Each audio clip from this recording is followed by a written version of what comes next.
we'll get started. And for those of you who've been through our listing classes and our recertification classes lately, you may remember a video that we watched. And I know as I looked around the room, there were people with sort of tears in their eyes, as mine as well. And that was Susan who recorded it. If you remember, she was the star in Ida. Her name was Ida Ratherstay. And she talked about how difficult it is for the spouse or partner who is left behind when the employee actually moves to a new job and a new city and all the stresses. And I think, was everybody's name Julie, Susan? Am I remembering that right? Yes. Everybody that she met to provide whatever service it was named Julie. So it was very confusing for her, but it's a great video. If you've not seen it, I'll be glad to share it with you because it's very inspirational. Karen, you are giving me inspiration that maybe I should do one that's like Ida Gotta Go about the buying journey. I wish you would. I would be first in line for it, let me tell you, because the Ida Ratherstay, to me, just captures the emotion and the difficulty. You were spot on. It was so realistic for what you went through, and it helps our agents to understand that it's not just about selling the home. It's about the movers coming. It's about the appraisers coming. It's about the inspectors coming. I mean, you've got a long list of people who you have to juggle. And then in the video, you were leaving your mom. So, so many times when you are leaving loved ones, you know, that makes it even harder. So I wish you would do one for the buy side. Well, it's interesting, a funny story about that. We rented a studio and I hired a camera crew, and I went in and I had like 2 hours. So I did 3 takes. And the funny thing is I don't script. And so when they had to try to edit it, they're like, every time you said it, it was a new story. It was a different story. So it was kind of funny. So, Karen, you know, is the 2 videos you talked about, are they up on our Harry Norman my chart or my screen? they are not, but that's a great idea, Mary Ellen. We should put them up there so that they're available for everyone. I would love to see them. It's really, really good. And you heard it hot off the press. Susan's going to make one for the buy side. We've got her committed.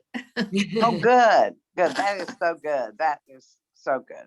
It's just wonderful. Mm-hmm. Well, I'm going to go ahead and start so that we are on time. And thank you all for joining us this morning. Really appreciate it. I know that you have very busy times. Our market is crazy. Our company is breaking 90-year records in terms of sales volume and number of sales. So all of our agents are just going full speed, Susan. And we appreciate this time that we have with you this morning. And to introduce you, I'll just give a little bit of background. I could talk forever, honestly, but Susan is the CEO of Plus Relocation, and she's responsible for the growth and development of the organization. That's a big task.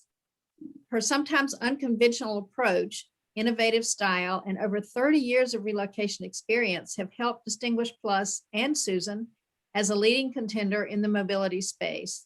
Her extensive mobility knowledge and passion for pushing the boundaries, as you'll see this morning, have led to transformational new approaches within mobility. And she may share with you a program that she has put together that other relocation companies are now using with their clients because it's so wonderful. Susan has held the position of Vice President, President, and Chair for the Industry Association, which is the worldwide Employee Relocation Council. And you all are not really familiar with that organization, but it's what, Susan, 5,000 people, some huge number of people that are involved in the worldwide. Yeah, involved in, it's like NAR for those of us that are involved in relocation. She has been awarded 4 Distinguished Servants Awards from this organization, as well as being inducted into the Hall of Leaders, which is a really, really difficult designation to receive. In 2016, she was recognized with Ernst & Young as the EY Entrepreneur of the Year Award for the Upper Midwest region, which of course is just a tremendous accolade for you, Susan. Her innovative and transformative approach on how to take care of our clients, whether relocating or local, will certainly inspire us this morning. So Susan, please take it away. Thank you so much. Thank you so much, Karen. I'm so excited, and what a great turnout today. Just for those of you who have allergies, I'm probably going to drink a lot of water as I go along, and I might cough every once in a while. So, especially coming into the office, I think I'm like basically the only one here today. So I think all the dust is surrounding me. Um, One of the things Karen didn't tell you, just to give you a little bit, yeah, I just celebrated 31 years on June 1st. Wow. Yeah, but I actually grew up in a real estate family. So my parents owned real estate, and I was going on BMAs with my mom when I was 5 years old, and she'd have me count the rooms and tell me so being in a real estate family, it's a passion of mine. It's always been, well, we started as a real estate company, and then we really transformed into the relocation management space, sold the real estate company off to Edina Realty, which you might be familiar with. And then we just decided to focus on relocation management services. So now we're a global relocation management company with offices all over the world. And my passion is really around changing the way we look at the business, and really transforming things that we've done for a long time and saying, does what we've done fit? So that's a lot about what I'm going to talk about today. So if we want to get started, the first thing I want to talk about is customer service. And, gosh, if we were in person, I'd ask you all to raise your hand. But, you hear the thing, customer service is king, right? How many of you believe that customer service is the most important thing in your job? You can raise your hands okay. So now I'm going to tell you you're wrong. And I'm sorry about that, because customer experience is really the most important thing. And there's a huge difference between customer service and the customer experience. So I want to talk about it. Customer service today is what I call table stakes. That you just have to have that. People expect you to respond in a good time. They expect you to be nice.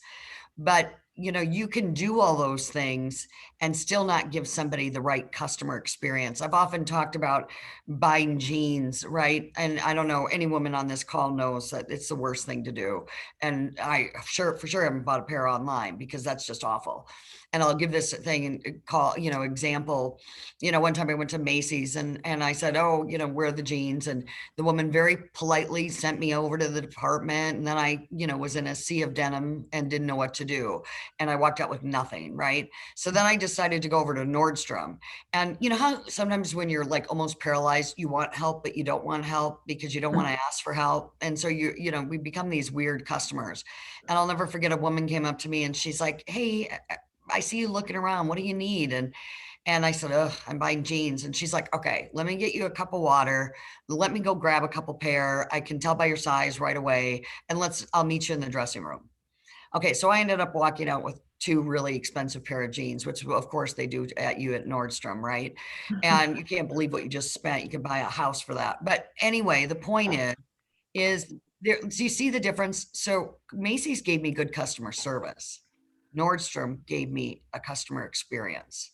So that's why I challenge that that customer service is no longer the most important thing. So let's talk about the difference between service and experience. Here is an example. If you can, I hope you can see on the chart. Do you see all the touch points? So if somebody's going through a sale, what are all the different touch points? They have the real estate touch point, they have the inspector touch point, the appraiser touch point, the mortgage touch point. And what's interesting is individually, you might get a top 2 box or a top rating, right? They might score you a 4 out of 5, 4.5 out of 5, 5 out of, 9 out of 10. But when they ask at the end, how was your overall experience? It's almost half of what other people are getting, or 30% less. So how is that? It's because your touch point might be great, but the buyer has a lot of hallway moments. So what's a hallway moment? It's waiting for the inspection results to come back. It's waiting for the appraisal to come back. It's waiting for the pre-approval to come back. It's waiting for the offer to come back. It's waiting for the closing. Those are the areas where most people haven't thought of and are failing to look at what do our buyers or sellers need? What do my clients need in the hallway moment? Because this is where you can truly make a difference in somebody's experience. So let me give you a study that was done around this. So there was a Stanford Health, which is up in the Midwest, large hospital, really well known for their breast cancer treatments. So they, believe it or not, kind of survey how the inpatients felt during the process, right? So they were getting this where every touch point, whether it was the initial meeting with the doctor, whether it was the treatment center, whether it was the scans, people are like, oh God, they were so lovely. They were so caring to me. They were so great. But overall, I really didn't like the experience, and they couldn't figure out what was wrong. So they decided to hire a team to go in and literally watch what a patient went through. And they realized that on different days, and in total, a patient might walk around the hospital from one place to another in a robe, sedated. And those were scary hallway moments. So that's what we've got to look at. And so they said, we've got to change this. We can't have these people. And if any of you have spent time with a cancer patient, you end up going to get your blood work done. And then you have to go over to the other building. And so you know what that feels like. It doesn't feel good. I've had to do it with my father, going from one, especially if you're in a university, you can be across campus and you're trying to get them through the next process. So I want you to start focusing on the hallway moments, because that is where you will transform the way you do your business. So let's look at your role in the customer journey. You are one piece of this very large pool of people who are helping them. And if any of you have seen the I'd Rather Stay video in her shoes that I did years ago, I talked about how many touch points there were. So part of what's important about looking at this is understanding the come to state of your client in every engagement you have with them. So, because relocation is a stressful event. Most of the time, it's a very positive stress. They're excited. And sometimes we scare them by the things we tell them, or we forget to come in their come to state. Or sometimes they come and they seem so great, and the husband and wife seem to be talking well. And then, 2 months later, you're like, what's happening? Nobody's communicating with each other. And so what you need to do is always ask, what have you been going through the last few weeks, the last time we talked? Ask them what their hallway has been. Don't immediately say, oh, I just wanted you to know that we're going to list the home and the sign will be out there on Friday. You need to go in and find out and say, hey, how was the week? Here's the next steps for you. Are you comfortable with these? Is anything making you uncomfortable? But how many times do we ask about that? How many times does the assistant send an email to say somebody will be out putting a sign in your yard? I know the last time I sold, they forgot to tell me that the sign was going up. They decided to do it a few days early because it was backed up. I hadn't told my neighbors yet I was moving. I knew that I hurt their feelings by that. Yeah. Have you thought about that? Have you thought about what my come to state was over something as simple as a sign? But I hadn't told my closest neighbors yet that I was selling. Stop. And that's not good. All right. So this is important to think about. So this leads us into design thinking. This is how you learn how to create a better experience, is by taking a design thinking approach. So design thinking encourages organizations or individuals to focus on the people they're creating for, and it leads to human-centered product, services, and internal processes. Design thinking is a process for creative problem solving. And sadly, very few people know how to actually do design thinking. They think they know best what their prospects, their clients want. Your organization creates processes that you've decided, yes, we should do this. And nobody ever asked the clients, do you want me to do that? I think about when I moved a couple times ago, the household good president of the company, because they were moving, I'm an RMC, so they think that, they have to check in every 5 minutes. And the day of moving, the guy kept calling me. And I finally said to him, can you stop calling me, please? I am like really far behind on moving. So this is the kind of thing where they thought they were doing a good job. Oh, check in with her, check in with her, check in with her. And they were actually irritating me. It's the waitress that comes back too many times when you're eating. A good waiter or waitress knows when to come back. But when you're sitting there I went out with my girlfriend last week. We haven't seen each other for a year and a half, right? And the waiter kept coming back. And I'm just like, you know what? We're going to be really slow orders today. So just give us a minute, because we haven't even caught up on what our agenda needs to be to catch up on this this time together. So these are the things that people haven't thought about. So I want to give you a really basic example of what design thinking is. Now, some of you might know the brand OXO. But OXO really came about because they decided to observe users. So how many of you have one of these cups in your home? We all do, right? So part of what they did when they were watching the behaviors of the people using their products is they noticed, even in the cup, that employee or clients or customers would use them, would 4 or 5 times they'd bend over. I just did it. I was making hummingbird water. Any of you do that? You got to have 1 cup to quarter cup. And I'm like looking and looking. And I'm like, why haven't I figured this out yet? Right. Well, what they realized is they needed to create a new product. People never would have said to them, I want an angled cup. Nobody would have envisioned it. So what they did though, they watched the behaviors, and then they said, if we have an angled cup, people don't have to bend over 4 or 5 times. It's a small thing, but do you know how many people, when the other one finally breaks or you decide to get rid of it, buy that for their next cup? A lot of people. What's interesting, I mean, this is just a general example of it. So part of what OXO does is they design for the outliers, not the mass. And most people create solutions and tools for the mass. Okay, so this is how OXO started. How many of you have seen the OXO can openers? It's got the big black handles. That's the thing with OXO. You always see it. It's the big black handles.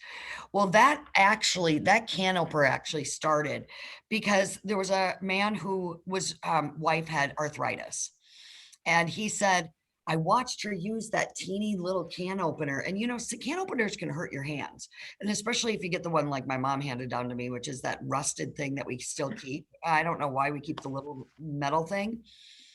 But what he did is he said, well, what if I could build a can opener that would make it easier for my wife to hold it?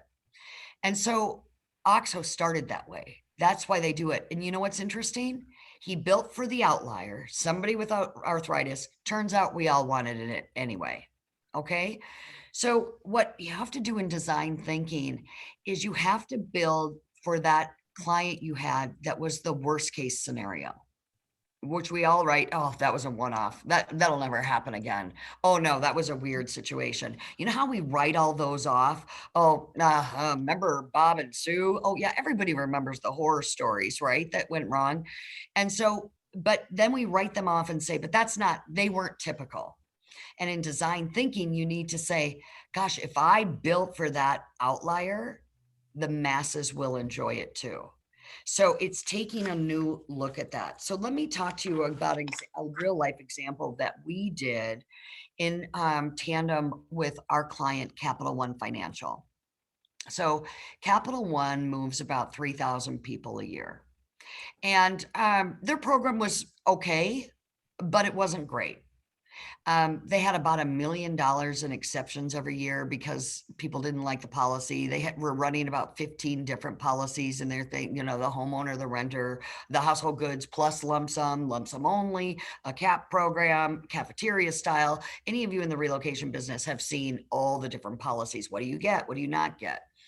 So they said, we really want to do 3 things. We want to improve the customer experience because their satisfaction scores were actually okay. We want to eliminate exceptions, and we want to give it a digital forward platform. So instead of saying, oh, okay, I know what to build you. I'll just go do it. We said, you know what? No, we have to take the design thinking approach.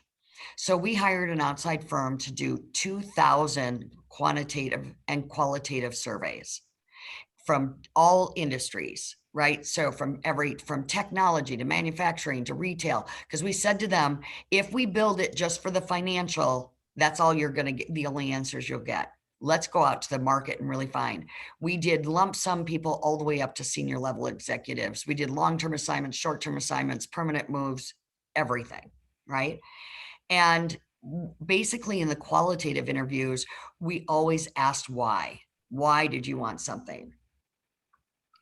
So for example, the number one thing that renters said they wanted in these surveys was they wanted their apartments clean before they left. Wow. Capital One was like, really? That's all they want? A couple $100 to get somebody's apartment clean? What are they, lazy? And so we went back in the qualitative interviews and we said, why, tell us why you want your apartment clean. Well, I mean, it is a hassle and you're already moving into one place and then you got to go back and you got to make sure you leave your buckets and mops. Okay, is that the real reason you want it? And when we kept asking why, finally we got to the root of the issue. They said, I need my security deposit back. I know I'm not going to get paid, see a paycheck for probably 6 weeks. What the company gave me was okay, but it doesn't cover me. I'm going to be cash strapped. See, we asked why. The saying is, ask why until they cry. If you ask why once, they'll give you the basic answer. But why? But why do you need that? Then you'll get down to their emotional reason why they want something. So again, ask why until they cry. So what did we find when we did all this? We found 3 things. Employees want choice, they want control, and they want care. Relocation and corporations who offer relocation focus a lot on choice. It's why they say, oh, we have a cafeteria style program and we have this and we have that. And they focus on care, except when they started giving all these people lump sums. Then they were left to their own devices, but they're not willing to give control. And that's the piece that we have transformed our industry in. We created a platform called Point C, where an employee operates in a credit-based program. They get an X amount of credits, and they have over 60 benefits that they can get. No longer are we giving people just lump sums. But what's interesting about this is we're now turning renters into homeowners because they can use all their credits for a down payment. They can use all their credits for closing costs. They can use credits for getting their place clean, maybe once, maybe twice. They can use their credits for Uber. But all of a sudden, we've decided that we don't get to control what employees get. And quite frankly, and this is an interesting piece, but this is really addressing Capital One's diversity, equity, and inclusion, because no longer are we identifying people as a single or a family. Because what is family? How do you define family? You know, if a single mom wants to move with her full-time nanny, but the company say, oh, we're not covering that. Or a renter says, I want to buy. Oh, no, no, you're a renter. You just get to go into the renter category. So now we're opening it up and saying, you get to decide how you want to do it. And the results we've had have been amazing. So 2.5 years into the program, almost 3, they've had 0 exceptions. We've saved them $1 million a year. They have people that are buying homes that never got a chance to. And you talk about, from their, again, with the diversity equity, when they looked at their minority population, they were typically renters. And now they're saying, we're actually giving them hope to go and helping them buy a home and giving them the money to do that. So anyway, it's just been fascinating. But the point is that had we not done this, I probably would have just gone out, created a technology solution that I thought would meet the 3 needs. But it was really about asking the employees, what do you want? And I'll tell you, sometimes that's a hard question to ask, and we'll get to that. So bringing it back to your role, how do you start a process of understanding what people want? How do you do design thinking? I don't want to go hire an external firm. You don't have to, because it first starts with empathy. Empathy is being able to get out of your shoes and the shoes you know so well and getting into the customer's shoes. Now, especially if you've been in the business a long time, you have some ideas and biases that need to be broken. I've been in the business 31 years. I would not have known that renters wanted their apartments clean. Didn't think about it. So these are the things that I had to step away and say, I don't care what I think. What do you want? And it's very difficult to do this because part of what you need to do is you need to ask them, is there anything I do that you didn't like? Is there anything I did that was okay, but you think can be better? Sometimes we're afraid to ask people for the truth because it might change the process. And when you think about the relocation, are there processes you have in place, like calling, checking in, checking in, checking in? Are that, I actually didn't need to talk to you this much. Are there things you do that are so systematic that you haven't thought about breaking it because the process in your mind works really well for you? Do you know if it works well for your customer? Have you asked them, what do you want me to do differently? So one of the things is then once you understand what they want from you, then you say, okay, if this is something they want, can I define the problem? Am I clear about it? And it's interesting because you only have to ask about 8 to 10 people for it to be statistically correct. So you could have someone on your team just say, let's call them and ask them what they thought about that process. And then, so once you define it, then you can start ideating. Well, what would we do to solve for that?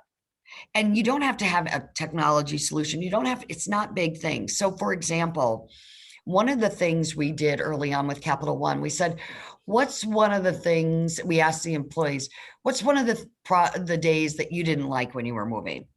And they said, moving day, the actual moving day.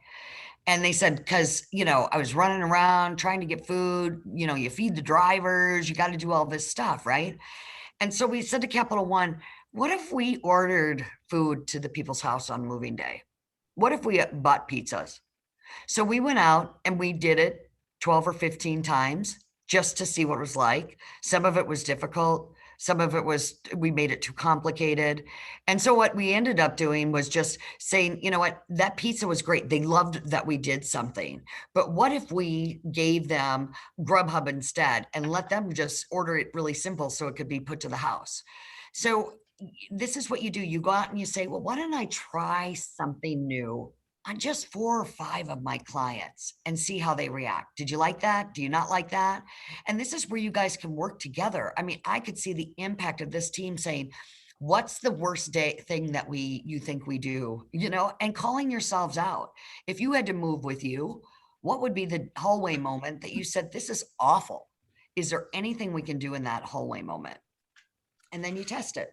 And then if it's good, then go roll it out. But so many people say, oh gosh, all right, effective July 1st, this is the new process we're going to take. How many of you have gotten that email from somebody in your management company? So no offense, Karen, but somebody in there who says effective July 1st, this is the process. And you will fill out this form along with the other 4 forms you've already filled out 6 times, and you'll apply and then blah, blah, blah. Think about it. Tell Karen, you're a customer to Karen in some ways, right? Tell Karen the process that you don't like. She needs to hear it because she can't fix what she doesn't know. All right. So part of it is the way we frame questions. All right. You are all having a great year. I know that. The real estate market's insane, right? People will buy stuff crazy right now. I just saw that there was a cabin in Minnesota that sold for $500,000 over asking price. So you've probably heard those stories. It's insane, right? But what's one of the first basic rules that we do as real estate agents? What features do you want in your new home? Oh, I want a 3-bedroom. I want a 2-car garage. I'd really like a split level. I'd like a finished basement. I want a fence. I want a yard. How many of you do this, right? Regularly? No? Raise your hands. You ask them what they want, or they just start telling you what you want, right? Well, I'm going to challenge you to say, that's not the question you should ask. Reframe the question. How do you want your new home to make you feel? Because then you get empathy, right? So if you're talking to them and you say, I'd like to know how you want your new home to make you feel. Oh, and they might look at you like you've got, you're crazy, two heads, right? But, so say that you want a large backyard. Why? When you walk into your home, what do you want it to make you feel like? And you're going to start getting people who are pretty emotional. I want a place that feels like it did when I was growing up. We had 6 kids and we had a big kitchen.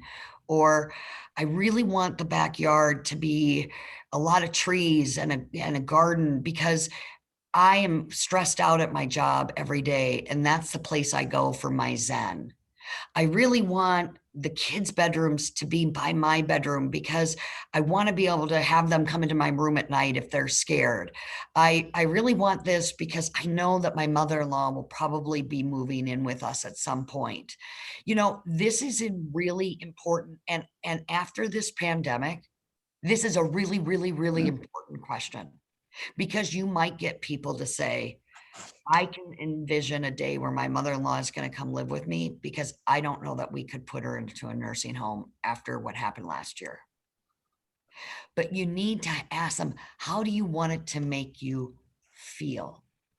And you will get their emotional response. Find out what's important to them, not what features, but why. So even if they say, I really want a pool, why do you want a pool? Because I want the kids to be at our house. I want my kids to be here with all their friends, not off at somebody else's house. Go find out the why they want something, not just the features. So, selling in the new world, you never get a second chance to make a first impression. How do you change the way that you approach selling at buyers or sellers in this new world? What's interesting, in 2016, there was a blog that stated that 70% of first responders win the business. I remember hearing that going, well, first responders, what does that mean? What it means is that if you are the first person to bring value to a prospect and take the time to get to know them, not to sell them, but get to know them, you will win the business. Even if they say, well, I'm going to meet with 3 more agents. So think about it. Let's say you need to have your siding replaced. You have somebody come out, you'll go out and get 3 bids, right? And then you'll decide what's the lowest bid.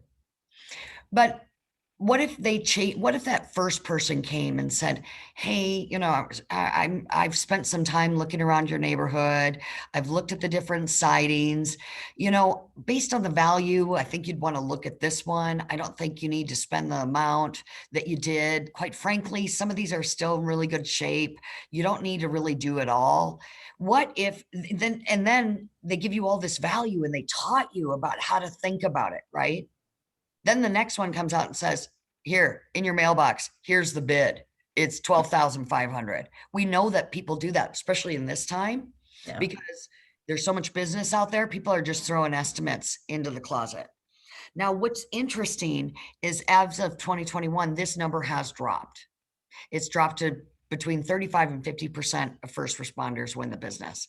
And I think that is due to the pandemic, because everybody operated differently. Everybody was operating online, getting quotes online. There's so much technology, but I think that shift will come where all of a sudden, not everybody wants to do everything online. We were kind of forced to do it this last year. So I want you to think about, how do you bring value, especially in this market? It's not just about showing up at the prospect's house and saying, oh, I've done a BMA. Here's the comps. This is what I think you can list at. We could probably sell it. It's not about selling in the first meeting. It's about bringing value. How much research do you do well in advance of going out to offer to get new business, meeting with a prospective client? How much homework do you do? When I won the Capital One business, or our team did in 4 years ago, for 6 months prior to that business, I read everything about Capital One I could, not about what they wrote about themselves, but what other people said about them. I went and sat in their coffee shops because I'm like, why do they have coffee shops? This is just so weird. And I sat there and I thought, oh, I get it. You're giving me free Wi-Fi and coffee. And at some point, I'm going to say, so what does Capital One do? Because you have salespeople sitting there just serving these people. It naturally makes you go, you're giving me an experience. And now I want to ask you some questions about it. So I want to ask you, instead of just walking out and giving the BMA and being in line with all the other 4 agents that are bidding, what homework are you doing? How many times have you drove around the neighborhood? What questions did you ask? I wouldn't bring a BMA on the first one. I would spend an hour doing discovery. What do you love about your home today? What made you feel? How did you feel in this home when you lived in it? How do you want others to feel? Don't just go on, well, I think you're going to be able to sell it for $150,000 over list price. And if they said to you, well, I hope you can sell it for $150,000 over list price, I'd probably say to them, I don't think I'm a good fit for you. I could give you a number. I can give some comps and BMA. I can tell you what things are doing. But my approach is that I really want to get to know you and know what's important to you and bring value to you. How many of you are willing to say you to the person, I might not be a good fit for you? Good. I'm happy to see a hand raise because it's a scary thing to do. And right now, I can tell you, real estate agents, you're in a weird time right now because homes are selling. And one of the things that I want you to do is not just try to get through the process because so many things are going so fast and it's hot off the press. I mean, God, I wish I would have been my parents would have been in the real estate. They were in the 80s, which was awful, during that time. But I wish I would have been there and, having agents throwing things around the office. It's like coffee is for winners, the whole Glenn Ross thing. I mean, but what I would challenge you to do is don't lose sight of the value you bring, because you are in this group today because you're successful. And Karen and I were talking about the criteria of what it takes. I know what you've had to sell 12 homes and had 12 closings in the previous year. It's scary how many people are in this business as part-timers. I mean, I was telling Karen, I don't know if it's changed, but they say that 13% of the people with real estate license actually hold it as a profession.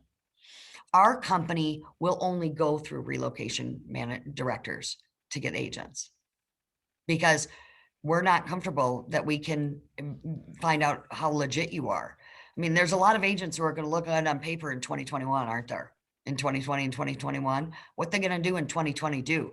What's going to happen when these interest rates start going up? Things are going to change, as you all know. I mean, take advantage of it, but don't lose sight of the value you bring because that is your future business. How you make your customer feel will be the most important thing. You never get a second chance to make a first impression. So do it well. Bring value from the front end. So part of what I challenge people to do in this, and I think you could do it as a team, you could do it for yourself. What do I need to start doing? And what do I need to stop doing? You have some stop doings in your process. It's hard. You probably might not think you do, but when you ask your customer, they will tell you. And I also want you to have a different frame of thought because the people that we're working with today aren't the same as they were a year ago.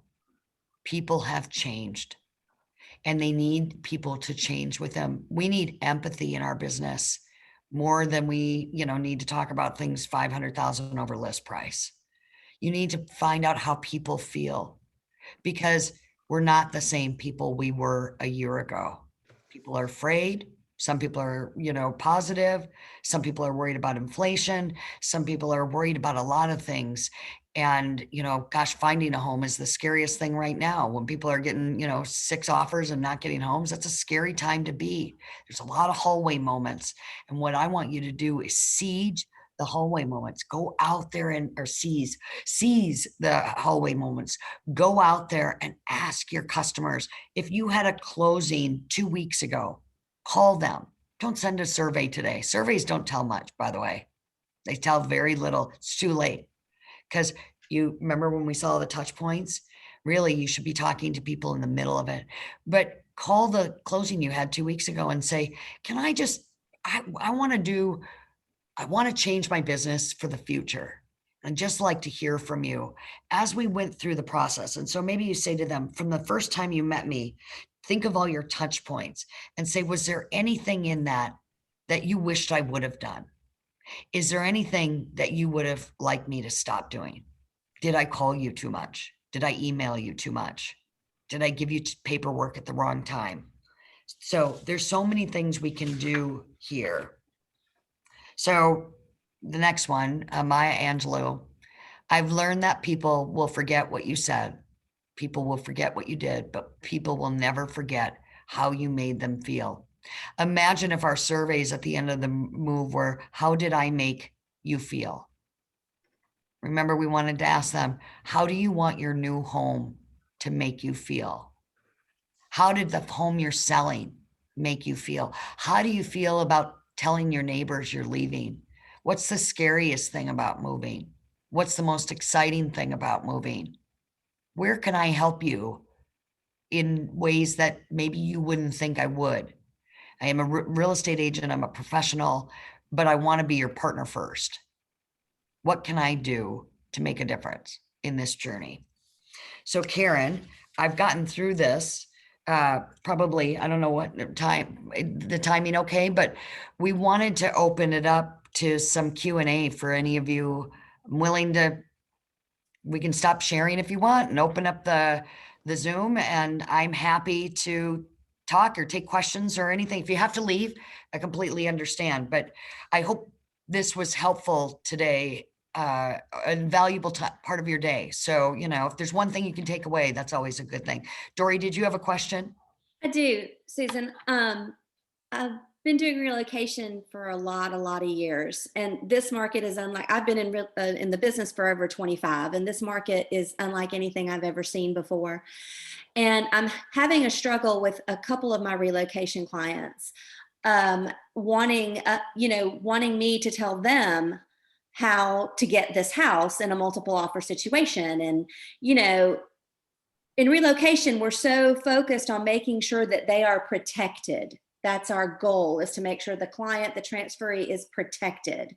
In this climate that we're in, with no financing or no due diligence days, or 50% more earnest money or whatever, all these things that you have to let them know what is happening in the market and what is how offers are getting accepted. They're scary. For those things are scary for a relocation client, because they're so used to being pampered and all that good stuff. But when you're in aggressive dog eat dog environment right now, which is what we're in, I just had to write an offer with 0 days due diligence for a relocation client.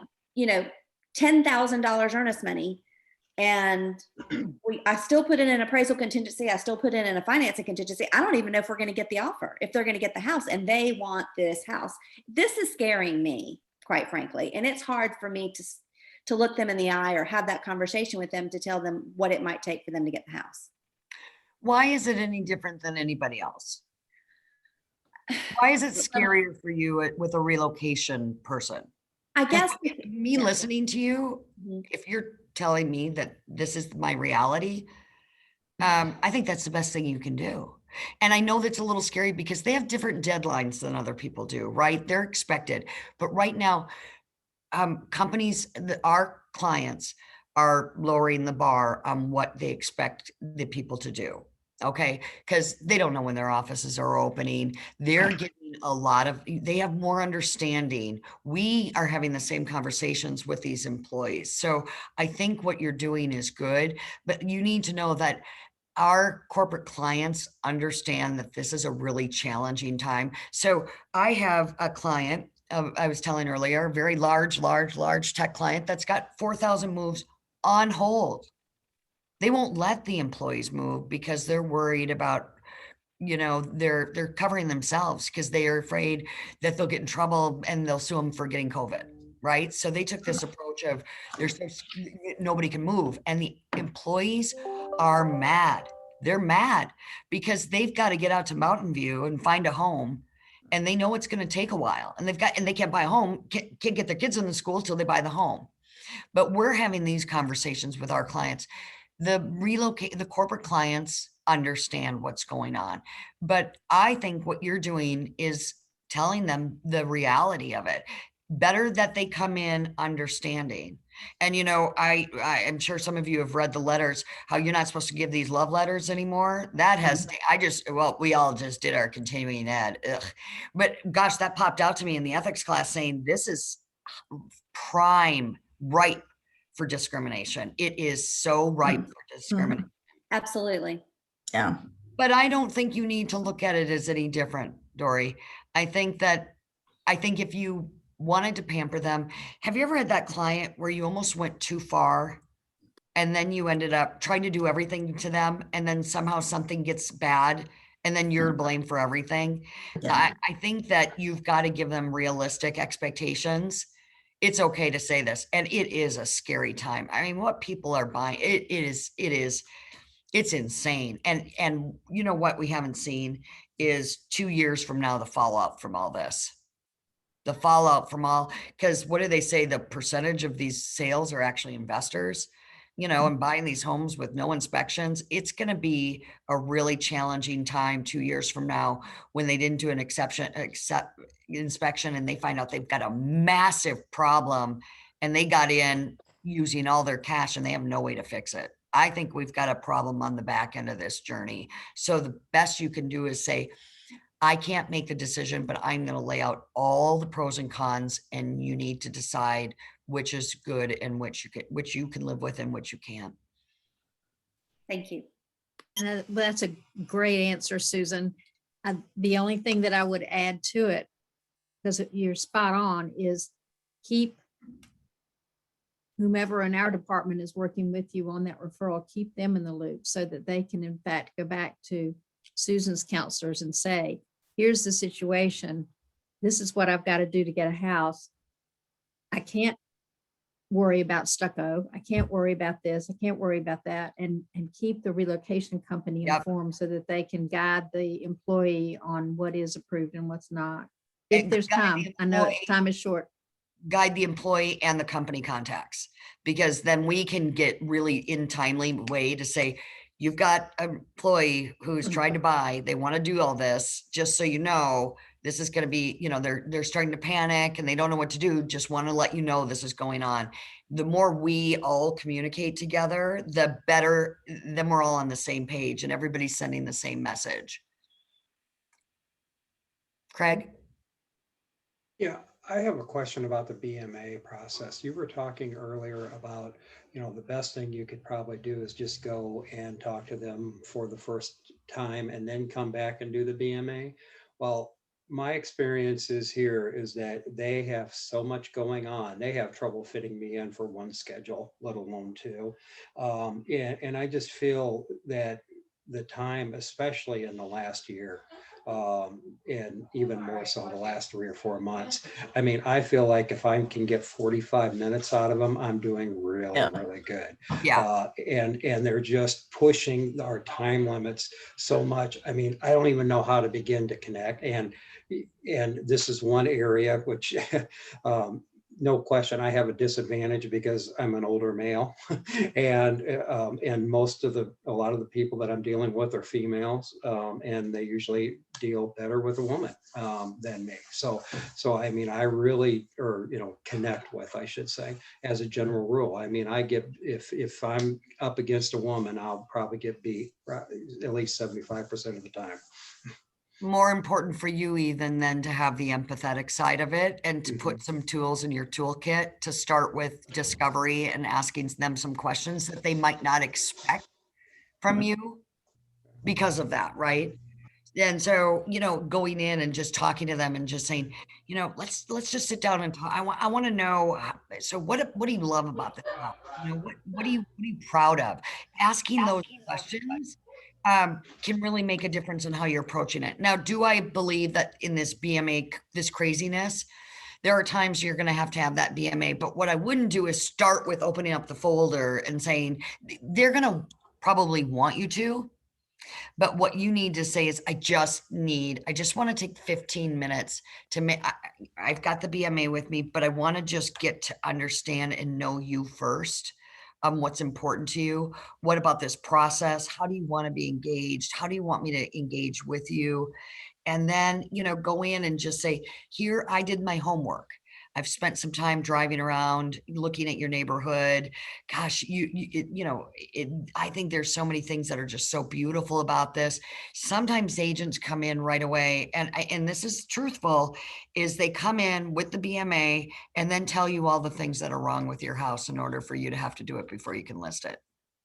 Don't do that on the first run. Don't tell them, well, they're not going to like those countertops and they're not going to like that. And I actually said to Karen, she said, well, what if it were you? And I said, it's interesting because, well, one thing that I would change too, when I'm talking to somebody, nobody really cares how many agents you have, how many offices you have, what your accreditations are. You don't go out before you go to every company and look at their board of directors to see if you like them or not. Think about it.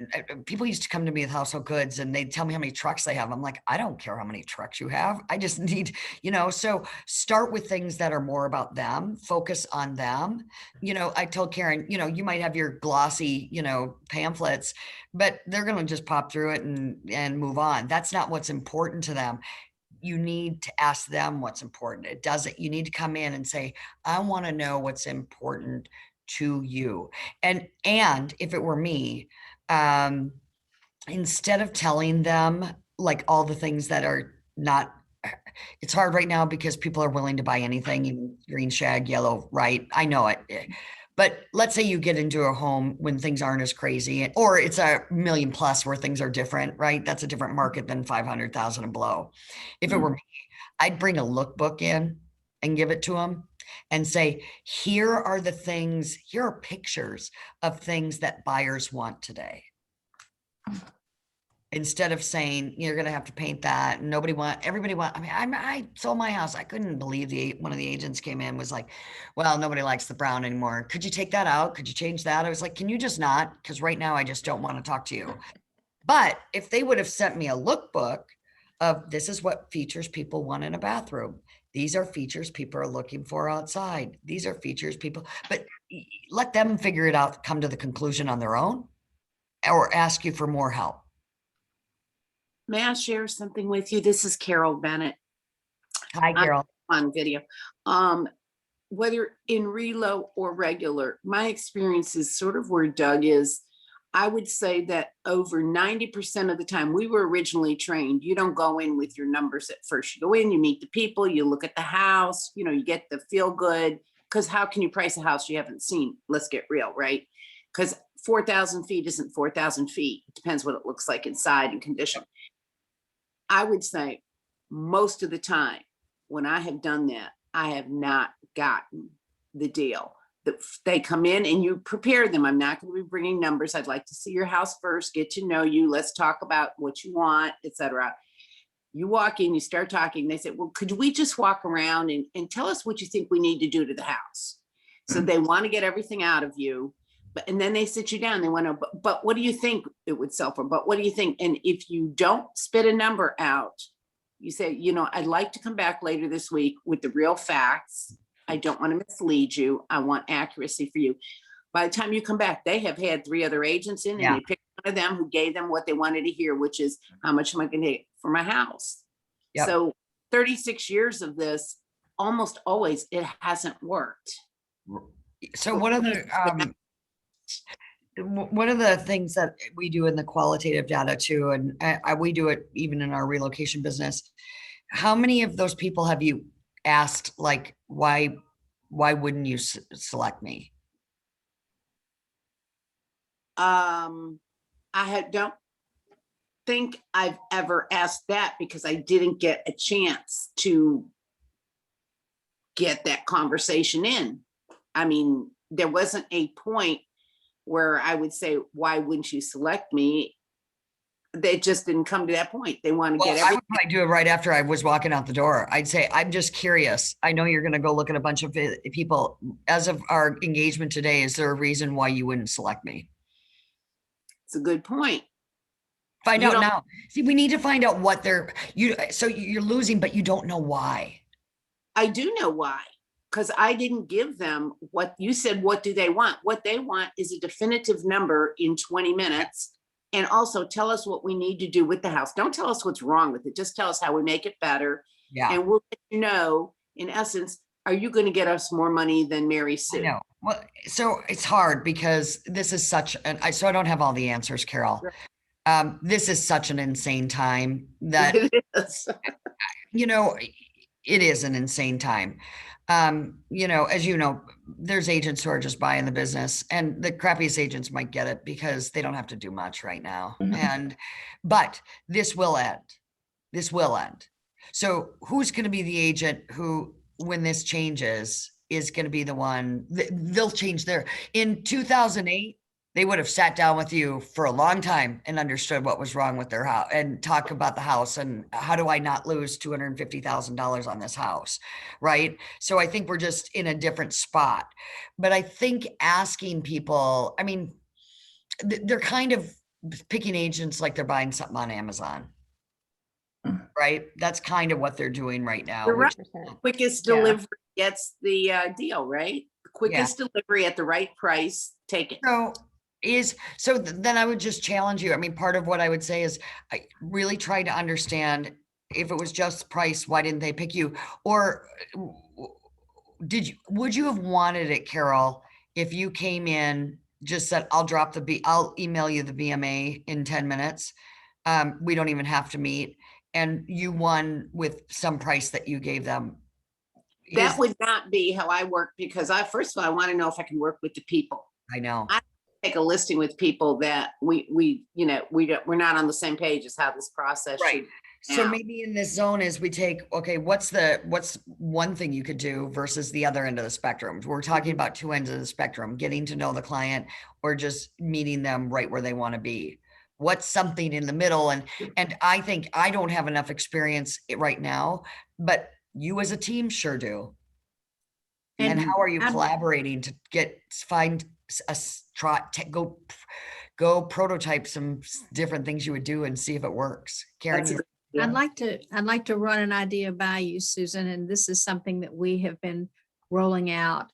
Our company has developed a pre-listing package, and we are encouraging our agents to drive by the house, take a picture of it, put it on the front of the pre-listing packet so that they know that you've actually taken the time to see what their home looks like, at least from the outside. Send that in advance. Either drop it off personally, put it on their doorstep and leave it for them, let them know, or email it, whatever. And the other thing that we are starting to working, is the conversion rate higher? It is seeming to work, yes. And all the studies I've read said it can be as much as an 80% increase in capture. So track have those metrics really closely, Karen, because Yeah. that's one of the things people do is they try something new and then they don't track the metrics to see if it actually worked. Absolutely. And then the other thing that we are starting to do is to help agents create quick videos about themselves that they can send to the client ahead of time. And like you said, show empathy, show their personality and what they can do, not just all about numbers and how many homes they've sold and all of that, but who are they as a person and why are they the best agent to be chosen for this job? So we're beginning to Do they watch encourage agents. videos? Did you find out if they like that? I think one of the things, again, you got to call the people after. So let's say you did the video or the listing packet. Somebody needs to call that person and say, can you tell us why you picked that agent? Because Mhm. this is where you'll start to see the patterns of how you're going to win the business. Absolutely. And to your point, we really encourage the agents when they are chosen to say to the client, you know, it would really help me to understand, and I'm so excited to be working with you, but can you share with me what made you pick me? Yep. And then they got that in their next Yep. listing appointment to go in fully armed with what it was that the last client really liked about their approach and what they did and said. So Yep. you're right. We learn from every client. We should. And it's asking the questions though, calling back, why did you pick me? Was this important? You know, because then you'll find out. I mean, that's why every client we get or lose, we call them afterwards and say, why did you pick us? Or why did you not pick us? Because I can't get better unless I know. That's a great idea. I love that. Well, All right. we are right on o'clock. 11 o'clock. Oh, I hate that that is happening because I would love to have you for 30 more minutes and pick your brain, if you will, but I can't thank you Well, enough. maybe You we said, do a follow-up in a month or two and share, you guys share with me what you did differently and the whys you got and share that, because I think that's where the real insight for your future will come. love that. I love that idea. We will take you up on it. So I took a lot of notes and the biggest thing that I wrote down is the customer experience. And it's got to be, you've got to ask why till they cry. I love that. So great notes. And we do have questions and comments in the chat box, which I know Tori is watching that for us very closely. And if there are things that people want to know that we didn't have time to touch on, I hope you would allow us to email you and maybe Yep, get for your sure. thoughts on it. For sure. That would be, Karen, that'd why be don't we just awesome. have it sent through you and then you can share it. I hope this was valuable for you today. Again, if you could take away one thing today, that's great. And Karen and I go way back, and just thank you for allowing me to spend time with you today. And this was recorded, so that's great. If you need to go back to anything, you guys can. Okay. Well, we're getting so many comments in the chat box about great information, and thank you so much. And you're right. I remember coming when your mom and dad had Camp Relo, and the name changed to Camp Relog, and we all Yep. learned how to do this business many years ago. So you are following in your mom and dad's footsteps. You're a great teacher, Susan. You're a great Thank teacher. you. Make that new video on the I buyer. will. Have a great week, everybody. Thank Good you. luck. Go get some listings. Thank you. Thank you so much. Thank you. You all have a great day and a great week. Thanks for being with us. Bye-bye. Bye-bye.